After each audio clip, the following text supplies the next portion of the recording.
Did we get back-to-back weeks where Trey Lance, Justin Fields, and the other rookie quarterbacks balled out and made their case to all start week one?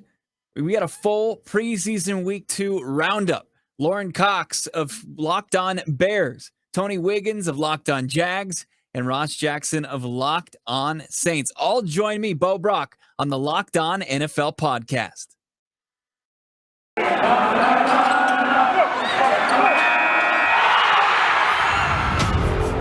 You are Locked On NFL, your daily NFL podcast. Part of the Locked On Podcast Network, your team every day.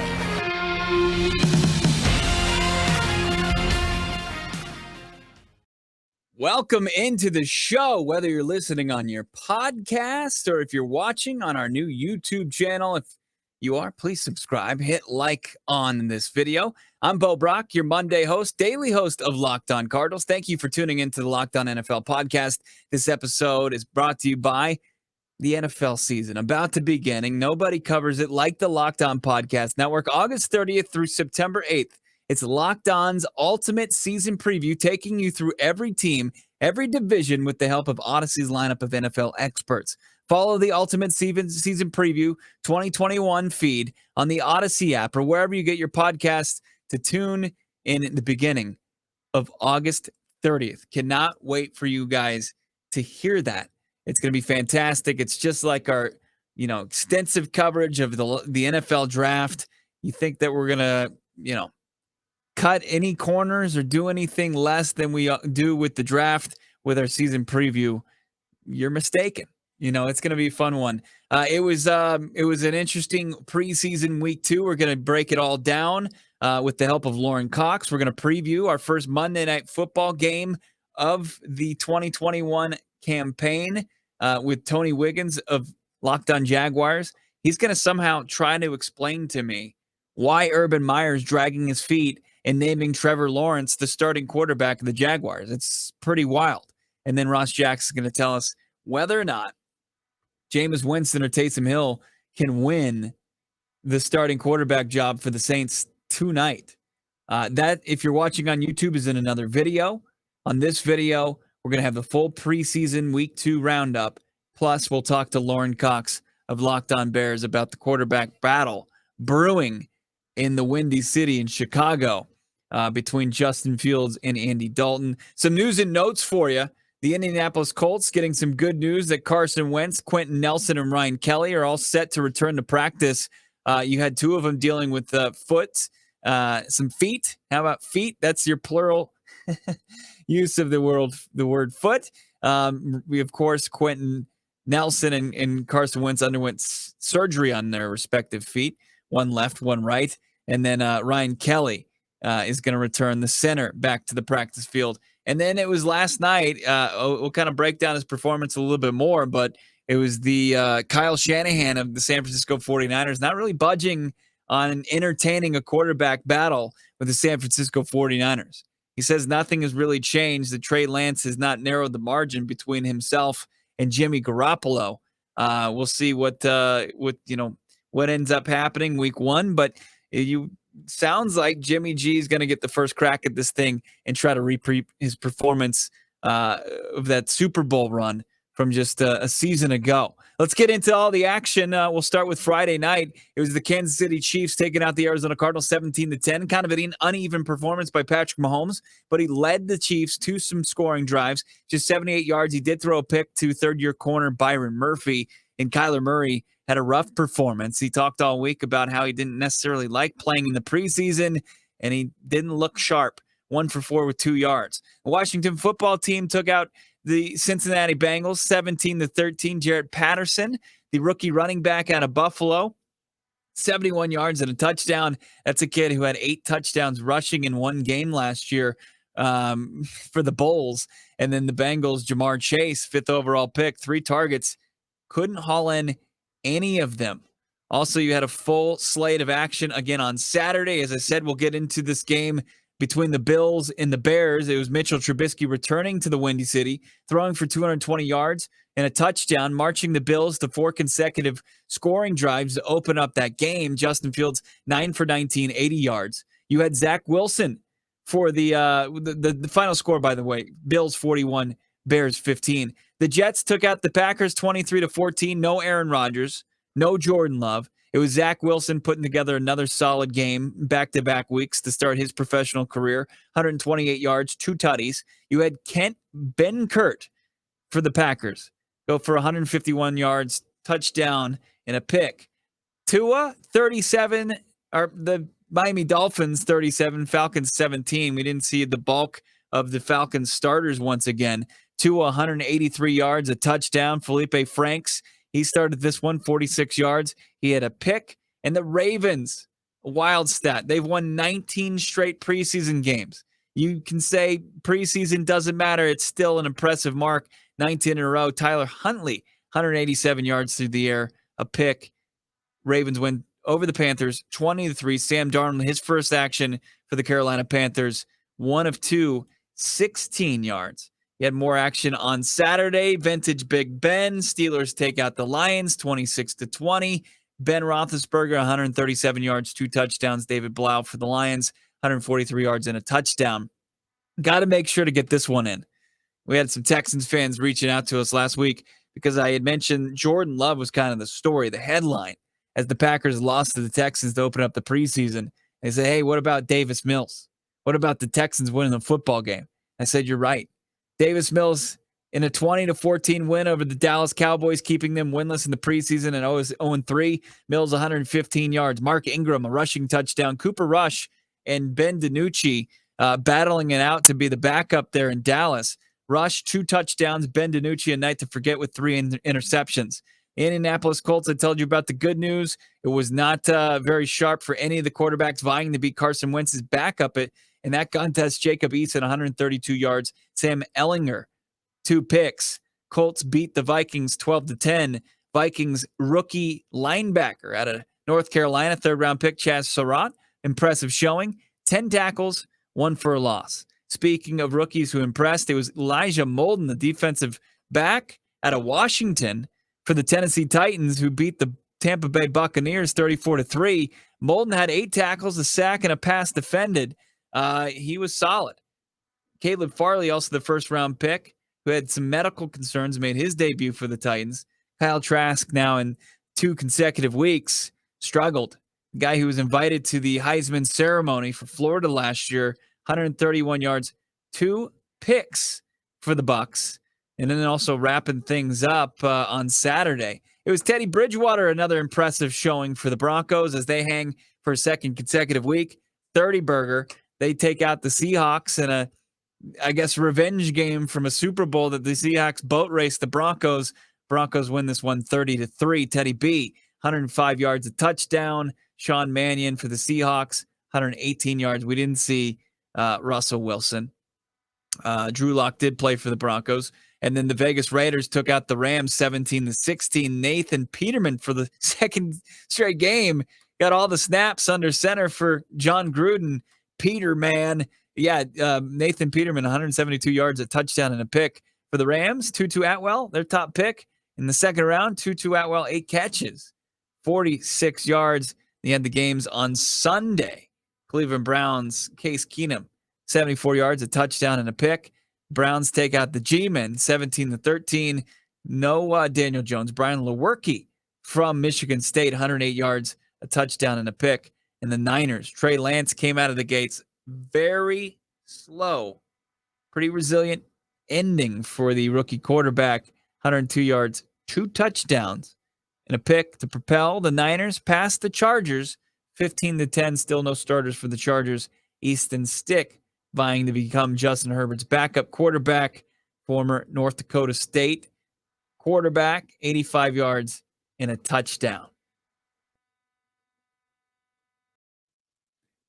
It was Mitchell Trubisky returning to Chicago, lighting up his old team. And did Justin Fields continue to make his case to be the Chicago Bears QB1? Lorin Cox, Locked On Bears, is going to join us here on the Locked On NFL podcast. But it's that time of year ago.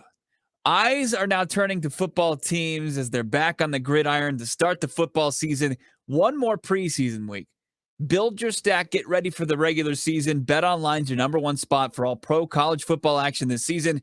Get all the updated odds, props, contests, including the online's biggest $500,000 NFL mega contest, the world's largest $200,000 survivor contest.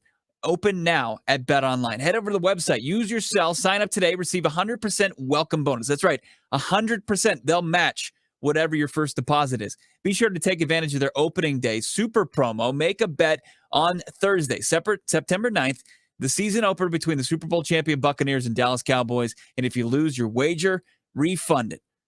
They forget about it. Up to $25. BetOnline's the fastest, easiest way to bet on all your favorite sports, from football, basketball, boxing, and of course, baseball, your favorite casino games. Don't wait to take advantage of this great offer available for the 2021 season. BetOnline, your online sportsbook experts. Use that promo code LOCKEDON when you go over there. All right, joining me now on the Locked On NFL podcast, Bo Brack hanging out with you on a Monday. We do have Monday Night Football tonight. We got a video up right now with Ross Jackson and Tony Wiggins. Always a great interview to catch up with Tony. But now Lorin Cox joins us. Also a great interview to break down the Bears-Bills action. It was the return of Mitchell Trubisky. I want to ask you first about that, Lorin. It couldn't have felt good to watch Mitch out there light it up. 4 straight scoring drives to open up the game for the Bills in a rout, 41-15. Did we see a new man out there at quarterback in Mitchell Trubisky?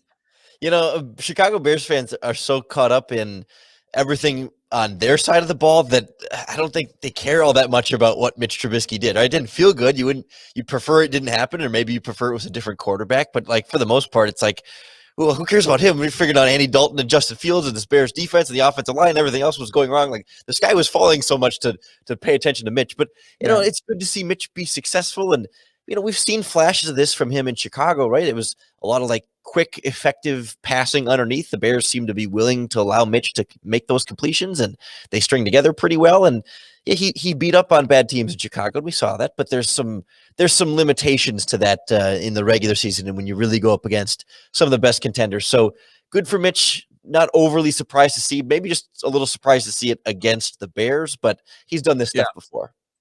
It's like the ex you broke up with and you really have no ill will towards them, and you truly do wish them well. And it was, even though it was maybe, this was a preseason game, so they can have Mitchell Trubisky light him up like he did and have that little victory, I'm sure, for Mitch. Now let's get into the current quarterback battle. I don't know if you'll maybe slap my hand for saying that. You're on record, at least. We've had conversations about, you feel, or at least you did. I want to get your thoughts now if they're updated. But as far as Andy Dalton being the quarterback to start this season, he struggled a little bit, hit Rodney Adams, who had an incredible week on and off the field, 73-yard score.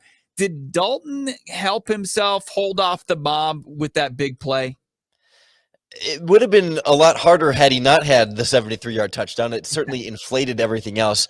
But I still felt like this was kind of the Andy Dalton that we saw in Cincinnati and a little bit in Dallas, where he completed the easier underneath throws. He missed some of the intermediate and deeper throws, and the 73-yard catch and run inflates everything else. But otherwise, it was average quarterback play, and he's kind of always been that average quarterback across the board. So, it certainly helps, but I didn't think it was that different of a evaluation on him, especially now with, he didn't have Allen Robinson, didn't have David Montgomery, didn't have Cole Kmet, none of his top weapons, plus an offensive line that had 2 week 1 starters out there for him up front. A lot of injuries there too for the Bears. So he's always a guy that's been very supporting cast dependent, didn't have his supporting cast against Buffalo, and still looked about like the Andy Dalton we're used to. Yeah, Lorin Cox joins us here, Locked On Bears, the Locked On NFL podcast. If you're watching on YouTube, just in the comments, let us know who you think should be the starting quarterback for the Chicago Bears. Andy, it isn't Andy Dalton should start because he's their best option at the quarterback spot, right? I mean, your argument's always been, you somewhat have to eat your vegetables, as far as you don't want to just throw your new quarterback in there. I mean, we already saw Justin Fields in that game take a brutal hit that knocked his helmet off, knocked his headband off. I mean, that's what you're trying to avoid, right? Bad habits and him getting kind of laid out in his first season.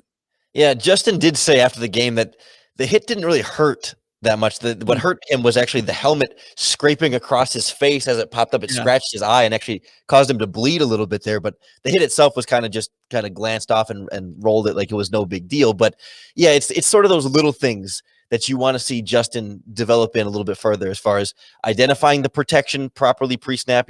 On that play, it was only a 5-man rush. You have 5 offensive linemen, but your offensive line was sliding left and the blitz was coming from the right side. So you either have to change that protection or throw the hot read to your running back, who's designed to take that if there's going to be a blitz coming to that side. He had audibled that play, though, to a double move to a receiver on the left side, and it was going to be there. He wanted to have the bigger play, but you kind of have to know as a quarterback the situation and what the opponent is showing you to know that live to throw at another down, don't take those hits, find your hot read, make the completion. It's not like he's having trouble understanding the offense. He's at a point where he can make audibles at a preseason game. That's a pretty good adjustment already this early in his career, but it just takes time to kind of get used to what you're looking at and how long it takes for a pass rusher to maybe get there versus how long it takes your backup receiver to run a double move on the outside.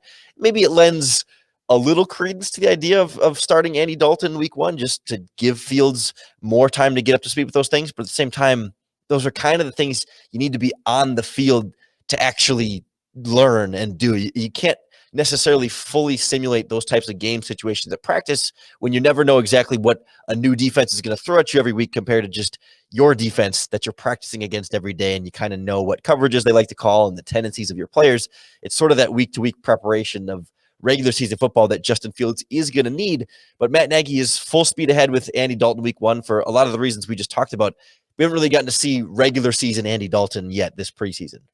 Yeah, that's now back-to-back weeks where, and I'm not going to call Justin Fields a liar, but he's kind of a bit of a fibber. I mean, to say that the hit didn't hurt, and then last week it was like, yeah, the pace of play, it was even kind of slow for me out there. It was the NFL. Yeah, I've seen faster. I don't believe Justin Fields when he says that, but I'm not calling him a liar. So yeah, I mean, as far as this quarterback competition, is it just? It's not a competition. This is going to be Andy Dalton's team week 1, regardless of what happens in the final preseason week. I think it would take some kind of injury to Dalton, or I guess a suspension for something totally unexpected. But the Bears are really firm on this plan. Nagy said after the Dolphins, their first preseason game, that they want to start getting Justin Fields some first-team reps, just to have him work with Allen Robinson at practice instead of Rodney Adams and guys that aren't going to make the 53-man roster. But they didn't, even after Nagy said they were going to. They haven't gotten to it yet. Nagy again said, yeah, we still want to get to that. We just haven't quite gotten to it yet because they want to keep everybody healthy. That's been their priority first and foremost. Keep all their starting players as healthy as possible because they've already had so many injuries on the offensive line. So I don't know if we'll see much Andy Dalton in that last preseason game to even risk a potential injury there, but it'll be a lot of Justin Fields and a lot of backups and a lot of evaluation. That it'll be Dalton against the Rams week 1, and then from there it's anybody's guess. And that might be reason enough, Jalen Ramsey and Aaron Donald on the other side of the football week 1 to help preserve your future face of the franchise, Justin Fields. Lorin Cox must listen right now with this quarterback battle going on, the season coming up. Locked On Bears. Lorin, thanks, man. Hey, appreciate you having me on, and I'm sure this won't be the last time we talk Bears quarterback controversy. I doubt it. I don't think this thing's going away. I hope not.